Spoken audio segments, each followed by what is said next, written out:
तहसील कार्यालयाने इश्यू केला. कुणाच्या नावावर? एकनाथ संभाजी शिंदे. राहतो कुठे? आंबेडकर नगर, छत्रपती संभाजीनगर मध्ये राहतो. मग उत्पन्नाचा दाखला एका वर्षाचा, तर उत्पन्नाचा दाखला कोणी इश्यू करतो? तहसील कार्यालय. तर दोन डॉक्युमेंट्स त्यांनी पाठवले, ओरिजिनल डॉक्युमेंट्स आहे.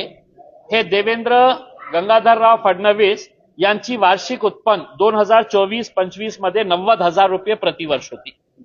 90,000 रुपये. आणि एकनाथ शिंदे साहेब ही असेच गरीब आहे. 90,000 रुपये त्यांची ही हे आहे. दुसरं म्हणजे कास्ट सर्टिफिकेट लागतं, कारण हे एससी साठी आहे. तर हे कास्ट सर्टिफिकेट ही देवेंद्र फडणवीस आणि एकनाथ शिंदेच्या नावाने ओरिजिनल, स्टॅम्प बघा ओरिजिनल आहे, हे सगळं सही शिक्का आहे, हे ओरिजिनल दोघांच्या नावाने आहे. एकनाथ शिंदे आणि देवेंद्र फडणवीस त्यांना एससी जातीच्या एका जातीचा उल्लेख त्याच्यावर करण्यात आलेला आहे. आधार कार्ड डुप्लिकेट बनवणं इतकं सोपं आहे?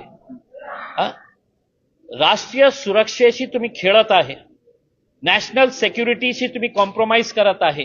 हे डॉक्युमेंट जेव्हा मला आलं तर मलाही विश्वास बसला नाही की एकनाथ शिंदे आणि देवेंद्र फडणवीसच्या बोगस आधार कार्ड, हे बोगस आधार कार्ड त्यांच्या दोघांच्या नावाने, त्यांचे सगळे डिटेल्स आहे याच्यामध्ये. कुठे राहतं ते? देवेंद्र फडणवीस राहुल नगर, सादत नगर मध्ये राहतो. हे एकनाथ शिंदे साहेब आंबेडकर नगर मध्ये राहतं.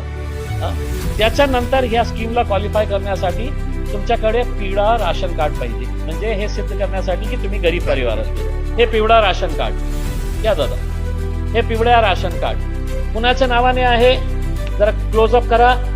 कुणाचं नाव आहे हे पिवळा राशन जे आहे ना, ration card, original ration card, original stamp काय? हे एकनाथ संभाजी शिंदे. आता 90,000 रुपये कमावणारा एकनाथ संभाजी शिंदे किती गरीब असेल, त्यांना त्यांचा परिवारही पाळायचा आहे. की किती लोक आहे परिवारामध्ये? तर हे बघा किती लोक आहे त्यांच्या परिवारामध्ये. 5 लोक आहे. ते 5 लोक कोण आहे? एकनाथराव स्वतः आहे, लता आहे त्यांची बायको, श्रीकांत शिंदे ते मुलगा आहे, वृषाली त्यांची सून आहे, आणि रुद्रांश 4 वर्षाचा त्यांचा नातू आहे.